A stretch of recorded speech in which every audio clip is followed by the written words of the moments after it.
हनुमान भक्तों को मेरा राम राम। दोस्तों, आज मैं आपके लिए फिर से एक प्रश्न लेकर आई हूँ हनुमान जी से जुड़ा हुआ। लेकिन आपको थोड़ी बहुत अगर आवाज़ सुनाई पड़ रही हो तो इग्नोर करिएगा प्लीज़, क्योंकि इस समय नवरात्र का जो आखिरी समय चल रहा है और मंदिरों में अभी भी मेले वगैरह लगे हुए हैं, भीड़ है और मेरा घर मंदिर के पास में ही है, तो ये सब आवाज़ आपको सुनाई पड़ेगी। मैं माइक का यूज़ कर रही हूँ फिर भी आवाज़ आ रही है, तो उसके लिए सॉरी।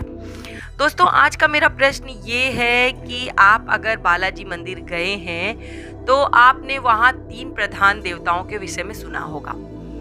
आपको 4 ऑप्शन बता रही हूँ, उसमें से एक जो देवता हैं वहाँ के प्रधान देवताओं में गिने नहीं जाते हैं। तो सबसे पहला नाम है भैरव बाबा जी, दूसरे हैं प्रेतराज, तीसरे हैं बालाजी और चौथे हैं महाकाल जी। तो आपको जल्दी से अपना उत्तर मुझे कमेंट करना है कि इन चारों देवताओं में से कौन एक देवता जो हैं वहाँ के प्रधान देवता में नहीं माने जाते हैं।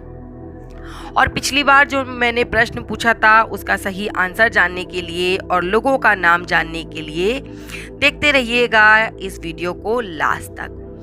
दोस्तों, आज उन लोगों के लिए है जो बहुत बार इस चीज़ को पूछ चुके हैं कि दीदी हमें ये जानना है कि हम जब पूजा पाठ करते हैं तो हमारे दीपक में फूल बनता है या दीपक में अलग तरीके की रोशनी प्रकट होती है, तो इसका कारण क्या है। देखिए दोस्तों, दीपक में फूल बनना बहुत सौभाग्य की निशानी है, इससे आपको परेशान नहीं होना चाहिए। ये आपके भगवान का संकेत है, इशारा है कि तू मेरे लिए विशेष है, तूने मुझे सच्चे दिल से याद किया है और मैं तेरे साथ हूँ। दोस्तों, दीपक में जो फूल बनता है उसका मतलब ये है कि आप जो भी पूजा कर रहे हैं, आप जिसकी भी पूजा कर रहे हैं, वो पूजा आपके इष्ट देव तक पहुंच रही है। क्योंकि इस तरीके का फूल बनना, इस तरीके के लौ का अपने आप से बढ़ना, ये स्वाभाविक नहीं है, ये बहुत ही अस्वाभाविक क्रिया है।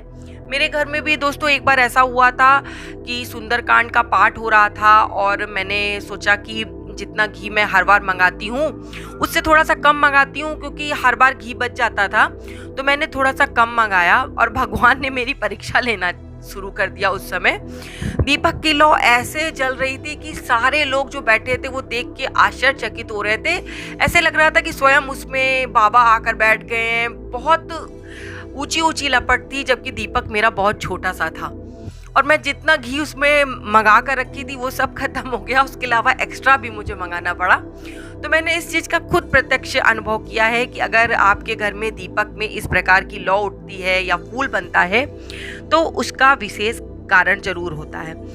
अगर आप सोचते हैं कि मेरी पूजा के दौरान दीपक में लौ भी बन रही है, उसके बाद भी मुझे इस प्रकार की परेशानियों का सामना करना पड़ रहा है, आप कहेंगी कि आप कह रहे हो कि आपके ऊपर ईश्वर की विशेष कृपा है, फिर भी मेरे पास इतनी सारी परेशानियां हैं। तो इसलिए आपको एक सुझाव देना चाहूँगी कि आपको परेशान नहीं होना है। आपके ऊपर ईश्वर की विशेष कृपा है, आपके दीपक ने आपको बता दिया, लेकिन अब आपको उस चीज़ के लिए लगातार अपने भगवान की पूजा करते रहना है और उनके लिए और अधिक आपको समर्पण भाव को जगाना है। अब आपको बताती हूँ दीपक में फूल बनने के 5 रहस्य जो आपको जानना बहुत ज़रूरी है। सबसे पहला रहस्य ये होता है कि जब आप पूजा करते हैं और आपके दीपक में फूल बन रहा है तो आप बहुत खुशकिस्मत हैं। आपके दीपक में फूल जो बन रहा है वो नॉर्मल तरीके का नहीं होता है, वो कुछ अलग तरीके का होता है जो आपकी पूजा भक्ति में सच्चे मन को दर्शाता है। भले दोस्तों आप कोई भी काम करते हो, आप किसी सामाजिक कार्य से जुड़े हों या नहीं जुड़े हों, आप धार्मिक कार्य करते हो या नहीं करते हो, आप मानसिक जाप करते हो या नहीं करते हो, केवल आप ईश्वर को सच्चे मन से मानते हैं और वो आपसे खुश हैं। और इस तरीके का अगर दीपक का जो फूल बन रहा है तो आप बहुत किस्मत वाले हैं। दीपक में फूल बनने का दूसरा रहस्य ये भी होता है कि दोस्तों कि आप बहुत सच्चे इंसान हैं, हर किसी का भला चाहते हैं, आपका हृदय जो है बहुत पवित्र है, आपकी भक्ति में इतनी शक्ति है कि भगवान आपकी भक्ति को मान रहे हैं। आपके आसपास और आपके परिवार पर ईश्वर की छत्र छाया है। आपकी इच्छा भी आने वाले समय में भगवान जरूर पूरी करेंगे। आप किसी का बुरा नहीं चाहते हैं, भले ही आप किसी को बुरा बोल दें, लेकिन आप मन से किसी का बुरा नहीं चाहते हैं और ये सिर्फ भगवान चाहता है। इसीलिए आपके दीपक में इस प्रकार का जो फूल है वो बनता है, यानी कि आप सच्चे दिल के हैं। आपका हृदय जो है दया से भरा हुआ है और आपके मन में जो इंसानी सद्भावना है, आपके मन में समस्त गुण है। इस कारण से आपको भगवान ये नए संकेत दे रहे हैं कि आपके साथ कभी बुरा नहीं होगा और आप जो चाहेंगे देर जरूर हो सकती है पर आपको मिलेगा जरूर। दोस्तों, इस तरीके का जो मैंने आपको बताया है, अगर आपके घर में भी दीपक का इस तरीके से फूल बनता है तो आपको इस चीज को महसूस करना है अपने अंदर से कि आप भगवान के बहुत विश्वसनीय हैं।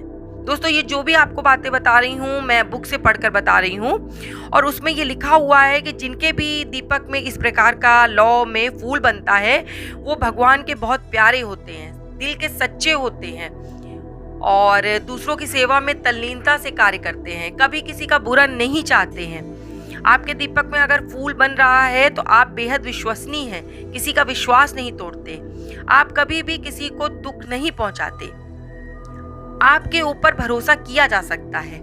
यानी कि आपकी ये जो छवि है इसे देख चुके हैं ईश्वर, उनसे देखिए कोई बात छुपी नहीं होती। आप दुनिया के सामने कितना भी नाटक कर लीजिए अच्छे बनने का, लेकिन आपकी असलियत जो होती है वो परमपिता परमेश्वर जानता है और तभी आपके दीपक में इस प्रकार का फूल बनता है, वरना सबके दीपक में कभी भी इस प्रकार का फूल नहीं बनता है। आपके अंदर ये खासियत होगी, एक बार आप इस चीज को गौर कीजिएगा, तब मुझे कमेंट कीजिएगा कि आपके मन में जब भगवान की छवि बिल्कुल भर जाती है, आप भगवानमय हो जाते हैं, आपके पास ईश्वर की पूरी पॉजिटिव एनर्जी आ जाती है और आपका दिल बिल्कुल पवित्र हो जाता है, तब इस प्रकार की दीपक की जो लौ होती है वो इस प्रकार से बनने लगती है। दोस्तों, अब आपको उन लोगों का नाम बता देती हूँ जिन्होंने मुझे सही आंसर भेजे थे।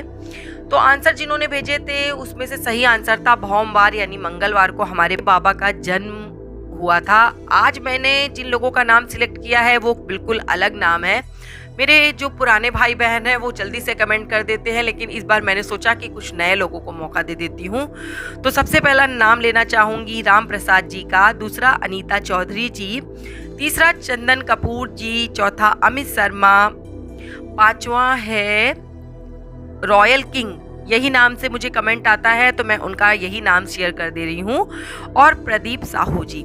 आप सभी लोगों को बहुत बहुत बधाई देती हूँ और बाबा से प्रार्थना करती हूँ कि बाबा मेरे जो भी भक्त आपकी सच्चे दिल से प्रार्थना करे, जो भी आपको सच्चे दिल से याद करे, बाबा उनकी सहायता आप ज़रूर कीजिएगा और उनके ऊपर, उनके परिवार के ऊपर ऐसी ही अपनी कृपा दृष्टि बनाए रखिएगा। इसी के साथ जय श्री राम, जय बाबा।